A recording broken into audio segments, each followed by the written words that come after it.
In 2005, Midway released the humble little game called Area 51, and I'm aware it's not the greatest game ever made, but I am rather fond of this neat little shooter. I think it did a lot of things right, and it's a tasty morsel of nostalgia for me to just think back on. It even had this dude named David from the X Factor or something, which was pretty cool. Midway decides to do the unthinkable though. A mere 2 years later, they release a sequel, but not really. So what even is Blacksite Area 51? Daddy, chill. What the hell is even that? Well, first off, it has nothing to do with Area 51 from 2005, at least not directly. Many of the themes are the same, but the stories of each are totally independent. Instead, this game deals with an alien invasion of Earth, from the active war zone in Iraq to a tiny town outside of the real-life location of Area 51 called Rachel, Nevada, a place known for its alien-themed establishments. You may even recognize the famous alien diner motif from other games. Turns out the developers didn't just choose Iraq as a location because they could reuse the same desert assets as they do in Nevada. The primary intention was actually to make a political statement on the US military's occupation of Iraq. This was actually an act of defiance from game designer Harvey Smith, most known for his work at Ion Storm on the Deus Ex series. He joined Midway in 2005, shortly after Area 51 released, and was tasked with a sequel. After a disruptive development cycle of balancing an untitled game that was supposed to be an open-world RPG and a first-person shooter sequel to Area 51, he eventually scrapped the other game, probably under Midway's ask, and was forced to solely work on Area 51, to which he responded, "Fuck this Area 51 thing, I don't know what you're talking about,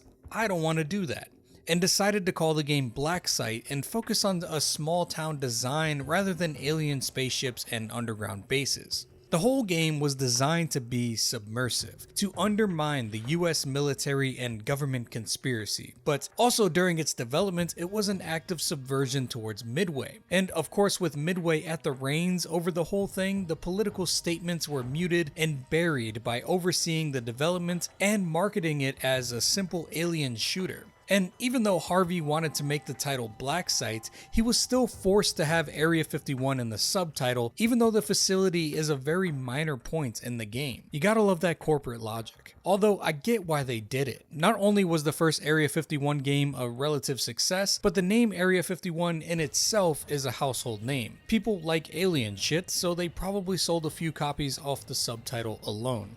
Some things did make it through though. Harvey himself was a veteran of the US military, and he's able to make commentary on plenty of mistreatments of veterans chewed up and spit out by the military-industrial complex, like suspicious injections given to soldiers to protect them from something classified. What's in the injection? Also classified. What's in there? That's classified and not optional. He also talks about the dynamic of guns that they are fighting against in the game that were probably supplied by the US to begin with. Who gives assault weapons to refinery workers? I think they bought this shit from us.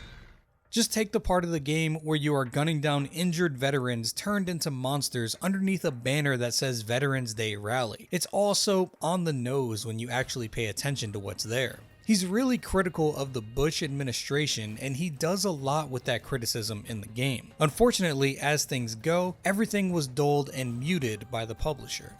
Harvey didn't take it lying down though. Mere days after the game was released to pretty shitty reviews, he publicly stated that he was not surprised at all. In an interview, he said that the whole project was just fucked up. Development was rushed, they ignored and changed all the attempts at a subversive message, and they didn't even have time to playtest the game before they released it. It essentially went from alpha to final cut.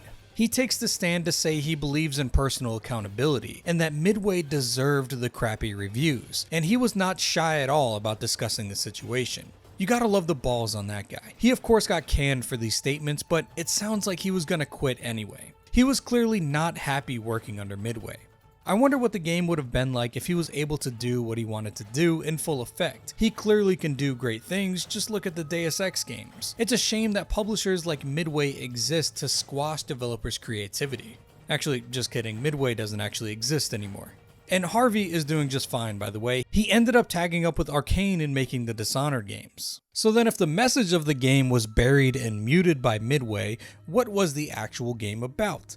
Wonderful question. I am very happy that you asked. That is why we are all here today. You know how in the last game you're a part of this secret squad Delta Force that is sent into Area 51 to contain an infection outbreak that turns out to be an alien mutagen taking over the base, turning lab techs and soldiers alike into mutant monsters, even with you, the protagonist, becoming part alien, granting you cool new powers and stuff. Well, it's kinda like that, except about a quarter of the depth and mystery, and it takes itself about 10 times as serious.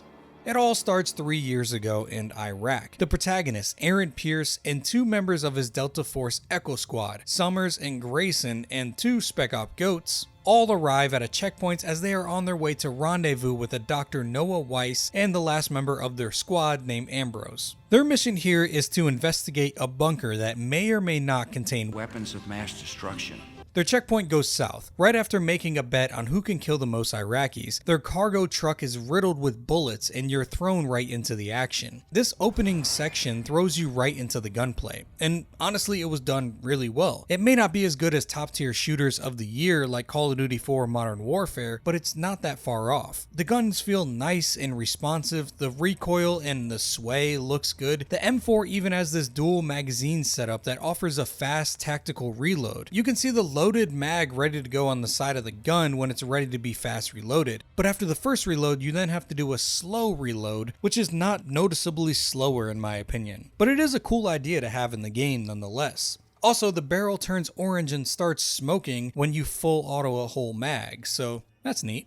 During this firefight, you also see some pretty cool destructible environments. I believe they used a lot of borrowed things here from Stranglehold, a game that was in development in tandem with this title at Midway, and of course it's not nearly as impressive as that game, but it's still a nice thing to see and a welcome surprise for me going in. I am sure glad the shooting was impressive though, because as you'll see, this is the same gun and playstyle that you'll be in for 90% of the game. So if this doesn't look good for you, then I promise it doesn't get much better. And even though the next section wants you to use this sniper rifle at a distance to take out these guys at the base, the game even proves to you that you'll rarely use this damn thing by offering an achievement for just 5 kills with it. You'll see the sniper in 2 or 3 sections in the game where you must defend a position from swarms of enemies, but it's rarely ever used. And other than these 2 guns, there's also a pistol, a rocket launcher, and 2 alien guns, none of which I use very much in the game. The rocket launcher is solely used for boss battles, and the pistol is only used on the rare occasions when the M4 is out of ammo. The 2 alien guns also don't see much screen time. The most prominent one is the shotgun sort of thing. It's okay at clearing swarming enemies, but it's not really that great overall. And the second one is only seen in the last 20 minutes of the game. It's a grenade launcher type weapon, which is really dope. I just wish it was available a lot sooner in the game. It would have been much more useful. But with that being said, it's really just the M4 rifle from here on out. Shortly after the gunfighting at the beginning, we get to see firsthand these awesome mechanics that allow you to control your squad like a tactical style shooter game. But you really only use them when the game requires you to do so. The AI is just dog water in this game, and even when I try to tell them to go somewhere, it doesn't really work in the first place. It ended up being a lot like the assist feature in 50 Cent Blood on the Sand. I forgot Lloyd Banks is even with me until I need to open a door or something. This command feature goes hand in hand with the squad morale feature that's in this game. I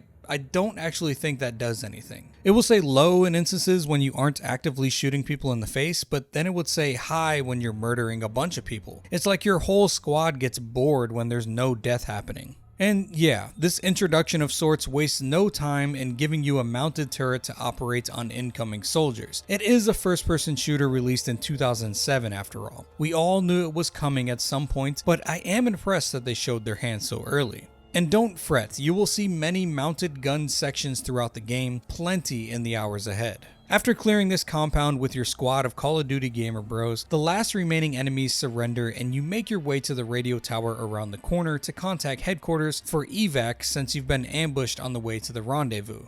Headquarters refuses to send any help, saying that there's too much heat, so you're on your own. Bunch of cheese dicks at HQ, man. But they do offer to drop a vehicle for you, so you know what that means. Sick driving missions.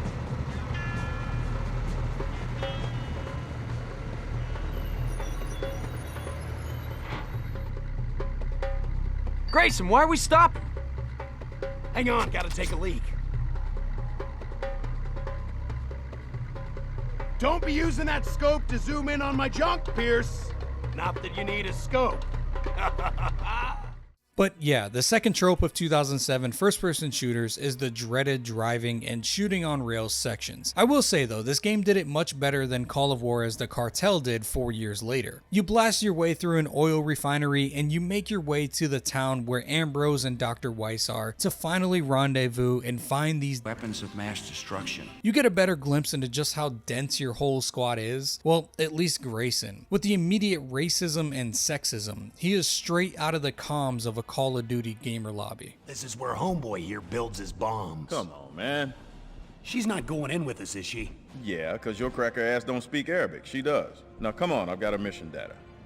After getting your mandatory but classified vaccine, you're on your way to this supposed bunker filled with supposed WMDs, specifically chlorine bombs. It's becoming increasingly obvious that there is something funky going on here. From the local guy crying in a fetal position when you mention the bunker, to opening up a boarded up door with warning signs all around it just for the doctor to simply say it's only a condemned school with nothing to worry about. It's a condemned school, nothing to worry about.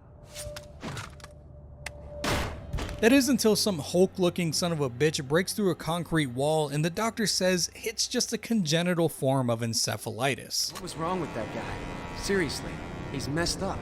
You think chemical weapons? Yes, 2 generations worth. It's a congenital form of encephalitis. This is the first strictly alien enemy that you come across in the game. As the game goes on, you'll see that most of the enemies are sort of humanoid. Whether they are alien mutants or not doesn't change the way that you fight them. But the alien aliens, called the Xenos in this game, are actually more unique and actually interesting in some sense. These Xenos here are called the Bug-Ridden. They pretty much just run up to you and smack you a whole bunch, but they can also spit some brown goo at you from a distance as well. Also, in a slightly terrifying way, when you first kill them, they aren't actually dead, as they'll jump back up in a few seconds and start running at you once again. These things aren't hard to kill, but definitely more of what you want to see in an alien-themed shooting game. You eventually come across the bunker with the supposed WMDs, but all that's in there is more Iraqi soldiers and some weird crystal thing just floating in the air. Of course, Dr. Weiss tells you to keep your distance, but the first thing Summers does is he goes up and touches it, causing everyone to fall and start coughing. Noah and Pierce make it through the blast doors, but Summers gets caught and is only presumed to be dead after he's surrounded by a different type of alien that we haven't seen yet.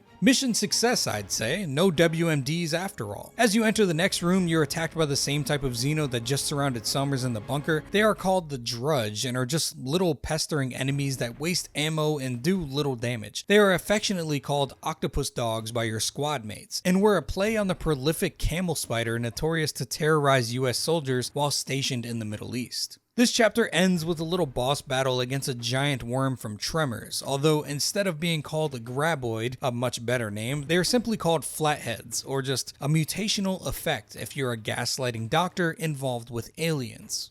What's that thing? A mutational effect. A mutational effect?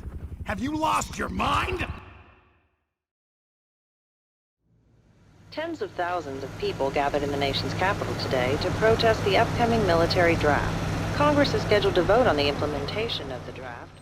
Flash forward 3 years. Pierce and the remainder of Echo Squad arrive in Rachel, Nevada to help against the local militia that has taken over the area right outside of Area 51. This chapter opens with a small glimpse at some political commentary. The public is in shambles and scared of what's going on. There's a military draft in effect and the president's approval rating is at an all-time low. I wonder what the analogy is that's going on here. The US military setting up shop in a small town in the parking lot of a gas station in this primarily desert environment, pissing off the locals and causing a disturbance, all for the sake of helping them while shooting guns and blasting bombs in their own backyards.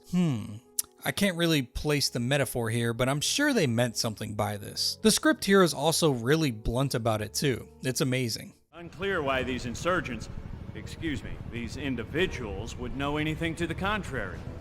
This militia is stationed around a base that is not in operation according to Colonel Green, or at least no operations that are known to the public, so they don't know why this militia is even there. It's also suspicious that the Pentagon is getting involved, and there is so much activity from the military giving the lax briefing from the colonel. Just like in Iraq, something funky is going on here. Even Grayson knows something is wrong. They're saying it's some militia that's gone off the deep end, but I don't know. You don't mobilize this many people for a bunch of drunk rednecks. You meet up with Dr. Weiss to get another mystery injection, and she spills the beans on what's going on here. Well, she tries to until she's interrupted by a colleague, and I don't know if the dialogue was supposed to continue after this, but it was extremely awkward either way. In reality, Echo Squad was called in because there is weird fucking aliens in Rachel, and they're the only ones that have seen this kind of thing since they went to that bunker in Iraq. So the remaining members of Echo Squad, Pierce, Ambrose, and Grayson, head into Rachel to see just what the hell is going on. And on the way there, Grayson puts on a talk radio of a conspiracy theorist blabbling on about what's going on with the government in Nevada, and it's very clear that this is just a parody of Alex Jones, even all the way back in 2007, which was really funny to hear. They destroyed your country. They think you're going to throw a fit. Now they're going to send some special ops to gun you down the street. And they don't want you to... Soon enough, on your lovely drive through the Nevada desert, you're attacked by a helicopter that is assumed to be part of this militia force in the area. And soon after that, you come across some familiar looking aliens that function as landmines in your path. They are easy to shoot and kill, but trying to drive through them ends up being a really bad option. These things are like landmines. Great. Crawling IEDs. Even after that, and coming across a checkpoint overrun by full-size drudges and roadways full of smaller flatheads, your crew still just calls all this creepy crawly shit and chalks it up to the army not telling them anything. Hey, did Colonel Green mention any of this creepy crawly shit to you, Pierce? Oh, hell no. Army never knows what's going on. These flatheads end up being incredibly aggravating, and not because they are difficult to kill, but simply because you have to rely on your shitty AI squad mates to shoot them while you drive the vehicle, which more often than not results in death. But eventually you do arrive at a gas station that is alien themed, of course, and you try to find some locals to see what's going on, as several locals have refused to leave at military orders. You find this red-blooded American holding his ground against some angry drudges, and he reveals that everyone else in the area has been killed. He also said he saw some militia in the area. He said he heard on the radio that they came from over the border, because of course they did. I'm telling you the truth.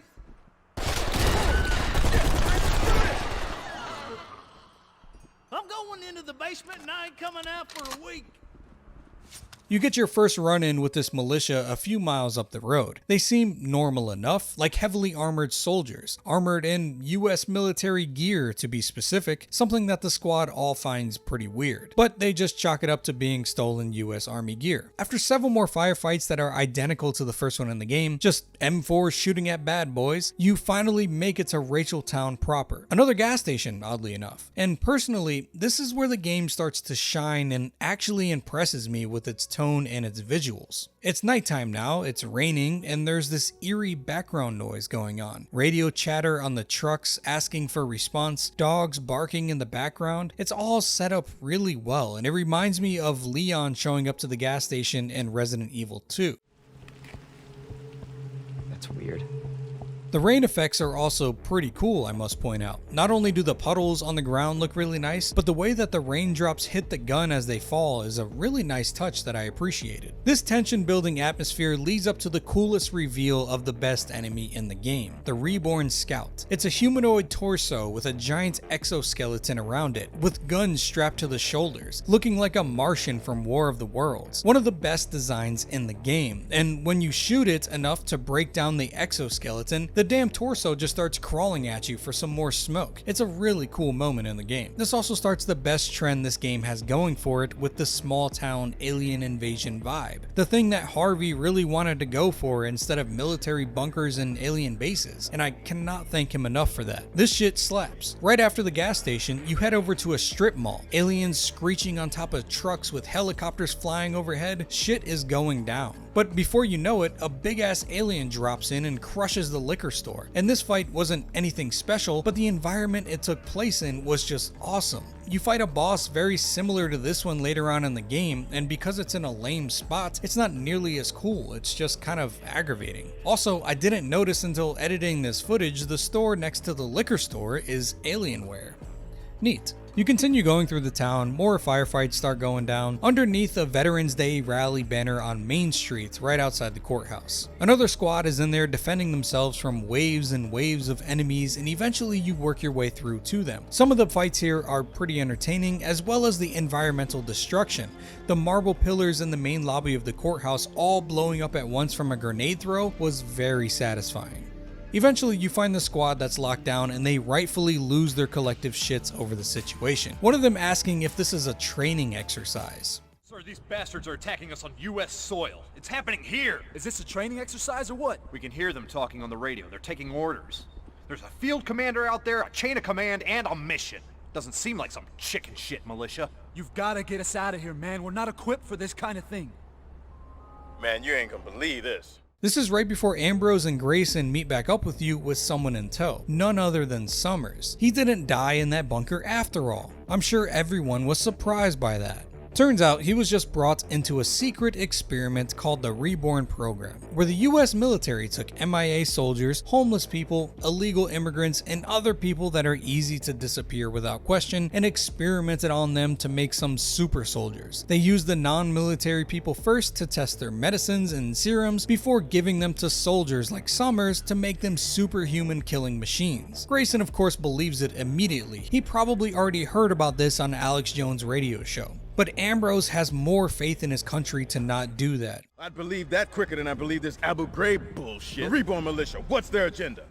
All of this is of course commentary on real life experiments and shit that have happened like this. Torture and medical experiments on missing people done under governments for the sake of intelligence, science, or whatever fucked up reason that they may give once it's been discovered by the public. No different than Walter Reed or Abu Ghraib. Nonetheless, your crew is ecstatic that Summers is alive. He says this militia is actually members of this secret test group that decided to break out and rebel against the government. Summers wants nothing to do with their rampage though. He only asks to see Dr. Weiss because she's the only one that can help him. So from here on out, the mission is to get Summers to Weiss back at base camp. Pierce, Summers, and Ambrose head to the drive-in movie theater to rescue civilian hostages, while Grayson and the other squad in the courthouse head back to base camp. And on the way, Ambrose continues to voice his disbelief in Summers' story. He's been in a VA hospital, but not the medical kind. The mental kind. He's crazy, man. I mean, for real. And to his credit, Summers is being weird as shit. It'll be all right, man. Change is on the wind. It'll be all right. Cutting through some sewer canals and more standard gunfights ahead, nothing really of note here, but soon after you enter into a residential area that has some of the best NPC interactions in the game. This part reminded me of moments from Manhunt 2. Killers and monsters roaming around and just random homeowners out in their yard checking to see what's going on and usually getting murked for it. Over here! Oh, thank God. Are you with the National Guard? Holy shit! She's gone. This guy in particular was iconic because I truly believe if shit like this happened, there would be plenty of dudes just like him, out in their backyard swinging a pistol thinking they can kill the fucking aliens. Yeah, they told us to evacuate, but hey, I'm up to my eyeballs with the mortgage for this place. No way I'm leaving. Sir, get down! Okay, I have a gun.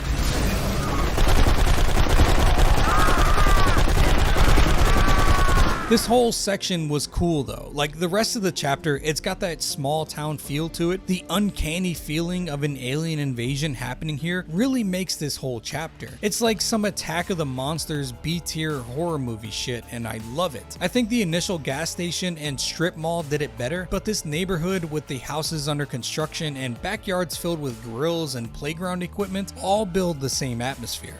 Even continuing on into the trailer park neighborhood and the drive-in movie theater, it's all the same feeling. The final section of this chapter involves sniping a bunch of reborn militia and shooting down a chopper before waiting on your own chopper to evac you guys back home, mainly getting Summers to Dr. Weiss. Back at the gas station HQ, Echo Squad comes up with the plan. They want to keep Summers' return secret from the Colonel, since he may be the one behind this whole fucking thing anyway. So Pierce decides to go speak with him while Grayson and Summers go to Dr. Weiss. It's not long after Colonel Green starts ripping into your ass for disobeying orders that there's an explosion heard on the base, and Grayson chirping you over the radio saying that Summers is one of them. Oh wow, I am so surprised that that happened. You show up in the research facility with Grayson bleeding out on the ground, with Summers and Dr. Weiss arguing. Turns out Dr. Weiss is the one that was behind the whole Project Reborn. Big shocker, considering all the gaslighting and classified information back in Iraq. Summers really wants the research team from Project Reborn because they have more information that he needs or something. I don't really know, it's kind of vague at this point what his motivations really are. He considers the US government a hostile force against him, but he also wants all the research that they did, so who knows? Anyway, the doctor tends to Grayson while you chase down a fleeing Summers, taking out his goon squad as they show up to the base. You end up on a rooftop in another sniping section of the game, forced to take out enemy snipers and RPGs while Ambrose attempts to escort Grayson to the medical bay. It's pretty standard procedure here, other than having a hard time finding the Reborn in the mountainside. Are they really well camouflaged, or is it just the muddy textures in the game? Bit of both maybe.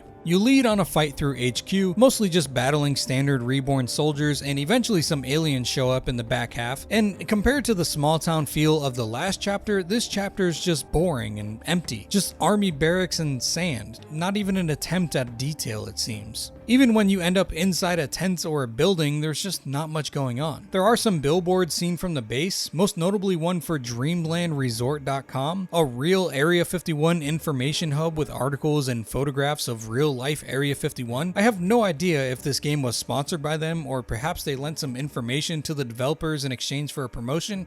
I really have no idea. But it is an interesting thing to find in this game. The monotony of shooting the same enemies with the same gun is brought to a pause by a giant spore tower crashing to Earth, similar to the one that crushed the liquor store earlier on. Like I said then, the environment surrounding that one, and maybe because it was the first time seeing it ever, but that one was just much cooler and better done than this boss. After beating this giant tower of alien goo, the crew meets up with the Colonel, Dr. Weiss and Grayson included. A few pints of blood loss can't slow him down. The Colonel straight up outs the doctor, saying that she was responsible for the whole thing and she knew what was going on from the beginning. Turns out everyone is just following orders from higher ups. The Colonel, the doctor, everyone. This was just a Black Ops mission, and the higher ups don't want their Reborn soldiers killed. They'd rather lose their human soldiers to keep their experiments alive. So not surprisingly, everyone, except the Colonel, decide to keep fighting and kill the Reborn once and for all. Dr. Weiss says the reason Summers kidnapped some of the Reborn project team was to bring them back to the lab and have them finish what they started. It's still hard to tell at this point if she is trustworthy because she still blindsides questions and doesn't give any more information than she needs to. So what were you doing with that stuff we found in Iraq? Forget Iraq. Right now we need to focus on Summers. Grayson again actually being the voice of reason here. Lady, we can't trust you for shit. Pierce and Grayson head to a chopper and head to the base where Summers is with Project Reborn, but it's not quite that easy. We can't go to the end game yet, we gotta squeeze out another hour of repetitive shooting first. The chopper is shot down and even more Xenos and Reborn start swarming the HQ. After a few minutes of shooting, another chopper finally shows up and you head out. But first, another boss fight. A giant tortoise looking thing that shoots laser beams out of its head, but you actually skirt by it this time. But man, that thing looks sick. I wonder if we'll see it again. The next chapter is another on-rails shooting mission, except this time you're in a helicopter on a minigun. You are escorting a convoy and killing some flatheads that pop out of the highway. Nothing really that cool until all of a sudden you get probably the best boss fight in the game. The big boss flathead that is taken over a bridge on the highway. You fly over and under the bridge firing at this thing, shooting a fuel tanker under its belly to do some massive damage, all while dodging the projectiles that this thing is spitting at you. It's a really well done fight gameplay wise and visually. One of the few wow moments for sure that this game has. As the dying worm falls over into the canyon, taking a highway with it, it flails its tentacle up and hits the chopper that Dr. Weiss is in and sends them into a nearby compound, forcing your team to do a rescue mission, even though Grayson wants to leave her for dead, as he says multiple times. You fast rope down from the chopper and you make your way through the facility and kill a few baddies, rescue the baddie, and then clear the LZ to take off again. Back in the chopper, Dr. Weiss explains a little bit more behind the motivation of the Reborn program. It was to create a loyal army of soldiers that didn't involve affecting the population, or at least the population that matters. They would eliminate the need for recruiting or drafts, no more middle-class kids coming home in body bags. To which Ambrose points out the flaws, like the fact that it's just poor people instead. Things like no more drafts, no more protesters, no more middle-class kids in body bags. Oh yeah, cause it's okay for poor kids to come home in body bags. On to the final act, a section of the game that is 3 times longer than it needs to be. Once they get to Project Reborn, a giant blast happens that brings the chopper crashing down, right on the front lawn of Air Force Flight Test Center Detachment 3, the real name of Area 51. Ambrose doesn't survive the crash, unfortunately. The only soldier that actually gave a shit about being a soldier and had any kind of backstory and love for his family, of course he wasn't gonna make it. Once you get in the base, the first thing you see is the giant turtle Xeno again. This time you gotta face that thing head on. The game calls this thing a fire brute, and the only way to kill it is to use an anti-tank rocket launcher. No regular gun will do damage to it. You run around dodging its hyper beam until you eventually run across a rocket launcher, and boom, 2 rockets to put the thing down. In less than a minute, another spore tower drops from the sky for you to deal with. It's like the game realized that the traditional enemies were getting stale, but instead of adding variety to the enemies, they just kind of threw in more of the same mini boss battles. If you paid any sort of attention while fighting the fire brute, you still should have like 4 or 5 rockets to take this thing out pretty quick. And guess what? Another minute later, you're fighting a bunch of flatworms jumping out of the ground. And it's the annoying kind of fighting where you have to rely on your AI teammates to shoot at them while you drive around a Humvee. And there's like 15 of them too. This is a miserable part of the game. The worst part of the game, easily. Finally, you get to the containment dome where Summers supposedly is, and what do you know? Another fire brute. Honestly, this whole chapter is just exhausting. You drive around different towers to look for rocket launcher ammo, and you eventually kill this damn turtle too. This one wasn't even that difficult because this area that it's in is so big, it'll just target some other NPCs before shooting its laser at you. And fortunately, or unfortunately, none of your teammates can die. Finally, this gambit of boss battles is done, and you're finally able to proceed to something that actually matters narratively. Inside the base of Area 51, you encounter some Xenos in the wreckage of the blast. The bug-ridden have made their return in this game. Even though you saw them first in the game, this is only the 3rd time that you see them. I think you saw them once in the neighborhood part of the game. And even though the Reborn Scout is cooler, I think that the bug-ridden Xenos should have been around a little bit more. They are better than the Drudges and much more appealing than the Reborn Soldiers. Shooting through the base, you are constantly taunted by Summers over the intercom, saying that he could have saved Ambrose if he died closer to the base, or saying that it's too late or some shit. Generic final boss taunting you, you know? Gloating before they've actually won. As you rappel deeper and deeper into the base, hearing some empty self-loathing from the doctor on the way. Grayson always quick to shut her down though. This is fantastic. No oversight, no one to tell us it was torture. Summers led the uprising, caught us by surprise. Chicken shit politicians and doctors. Tried to cover it all up. It's mostly just rappelling down zip lines and shooting Xenos and Reborn. It's kinda bland for about 10 minutes. This is the section of the game that has this second alien type weapon. It's a grenade launcher of sorts. You can find it on soldiers and use it here in the last 10 to 20 minutes of the game if you'd like. It's nothing too special though, the M4 is still more reliable. At one point, Grayson gets caught up on his rappel line and gets swarmed by Xenos, seemingly falling to his death, but at least he goes down swinging. You wanna make out with me? Come get some! Die! Die! Die! You goddamn octopus dog! No! It's not too long after this that the doctor gets swarmed herself while you are midline down another rope, and she gets overrun and your line gets cut, leaving you to fall an unknown distance to the bottom. You wake up getting carried to Summers by some soldiers. The first thing he does is punches you in the face for leaving him in Iraq. Like, I don't know man, you're the one that touched that weird fucking crystal, that's on you. Dr. Weiss radios into you saying that she's ready to end this. I guess she fought off the Reborn that attacked her before you fell. Summers continues to ramble on and on and on, and honestly, it's not really that coherent. I think Ambrose was right when he said that Summers was a basket case. Look out! You gotta get the enemy, Pierce! Where is he? Right here. He does eventually reveal that the spore towers were releasing, well, spores every time they dropped in and spreading the alien virus across the world. Eventually, this reborn mutant race will take over. During this villain monologue, Dr. Weiss attempts to shoot him with a gun that has a visible laser, no doubt, allowing him to dodge the shots and run into a back room. A back room that is the only futuristic alien-looking place in this whole damn game. Similar to the final portion of the first Area 51 game, with lasers and colored lights everywhere. This is the final stage for the big boss Sommers. It's pretty standard procedure here. You run around and destroy the lasers surrounding the platform. You fight some Reborn and some Xenos along the way, while Sommers bitches at you the whole time. Eventually the force field around him drops and you're able to walk up to him and shoot him in the face. He's essentially just a bullet sponge battle, but just shoot him until he falls, I guess. In his final moments, Sommers tries to guilt you, saying that you killed one of your own men, even though he clearly changed factions and deserves to be put down. Like, what a shallow attempt at shaming someone.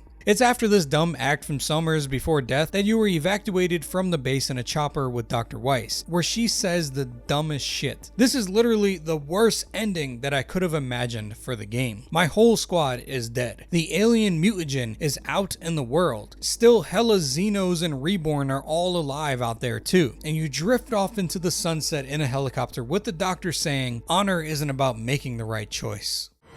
Honor isn't always about making the right choice. Sometimes it's about picking up the pieces. Bitch, this is all your fault. What the hell is honorable in anything that you did here? They didn't even nuke the base or anything. They just kind of left it at that. It's just so fucking dumb. Actually, going back through the footage here, Dr. Weiss did at some point say that the base will be firebombed, so they will destroy it, but come on, at least let me see the explosion. We saw Area 51 get destroyed in the first game. You gotta follow that shit up at least. And that also proves that this game isn't exactly in the same world as the first game, because Area 51 has been exploded twice, unless they rebuilt it from the first game and then the same shit just kind of happens in this game. But that can't be right, can it? I feel like this game was the strongest in select areas. The Iraqi portion was alright, not bad, but not really that great. It offered some good setup and mystery, and I like that. Once you started fighting in Rachel, it really sold the game to me. From the Reborn Scout reveal at the gas station, the drive-in movie theater shootout, it was all golden, top tier shit. Everything after that was pretty fucking bland, aside from the highway flathead boss. That was really well done. Everything after that fight felt so rushed and just really bad. I feel like a lot of games tend to throw every enemy in the game at you in the final portion of the game as a giant lead up to the final boss battle, but in this game it was just really done poorly because it threw constantly annoying boss battles at you. I would have rather fought waves and waves of Xenos and soldiers rather than fight some spore towers or the fire brutes that require me just running around and looking for rocket launchers. And don't get me started on the flatheads in the Humvee. Absolutely terrible. Overall, the game is pretty trash. It's got some cool moments in it and it's able to establish a decent atmosphere at certain points, but it's nothing noteworthy. Even if it was easy to get your hands on a copy of the game, just don't. Honestly, I can't believe I just talked about this game for like 45 minutes. Anyway, like and subscribe. Thank you to my patrons: Dick Schwindel, Kid Kingpin, Not Much, Anonymous Starkweather, Doug Smith, Crash Bandicoot 25, Zachary Parkerson, Ben Stevens, Ice Ham Jello, Grand Taquito, Yay Man, and Marshall Duff. And my YouTube members: THC Grey Wolf, Diogo Brito, Grizzly Wizzly, and Sexy Pickles. Also, I just want to apologize for being a shitty content creator and not actually creating content. Life be lifing right now, and YouTube just can't be a priority for me at the moment. I just want to say I appreciate all of you. You are all dope as hell. Happy holidays. Take care.